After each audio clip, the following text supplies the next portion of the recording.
Car accident cases and proximate cause. If you have been involved in a car accident and you've heard the term proximate cause used, you may be wondering what it means. This phrase refers to the act or the failure to act that led to the accident occurring, and any injuries that were sustained as a result of the accident. Although not everyone is aware of what proximate cause is, it may be something that your lawyer may discuss when they are discussing fault and liability for the accident. Cause in fact. You should be aware that a car accident may have proximate cause and a cause in fact, and they are not the same.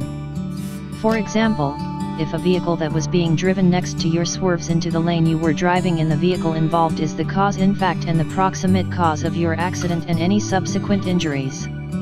If an insurance claim were to arise out of the accident, it's likely that the driver of the swerving car would be held liable. If the driver of the car had not acted negligently and swerved their car, it's likely that you would not have been injured. This is known as proximate cause. The negligent operation of the other driver's vehicle resulted in you having injuries. This is known as the cause in fact. However, if someone stepped into the road, and the other driver swerved to avoid hitting them and subsequently hit you, the pedestrian's actions would be known as the proximate cause. Determining proximate cause. In rear-end accidents, a lawyer will not have to try to determine the cause of the accident as it can be quite clear. However, working out the proximate cause of an injury that was sustained in the car accident can be quite difficult. If many cars were involved in a car accident, then you may see that your injuries are removed from the cause in fact. Some accidents are quite complex and working out the events that surround them is not always easy. For example, a cyclist made their way onto the road without looking, and they hit a pedestrian who was crossing the road.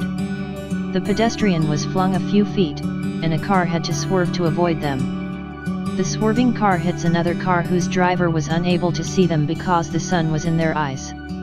This is how complicated car accidents can be, and it may not be clear who caused the crash, or where liability lies. Third-party insurance claims. On occasion, an injured person may file a third-party insurance lawsuit or claim. The claim may be made against the individual whose inaction or action seems to be the cause in fact.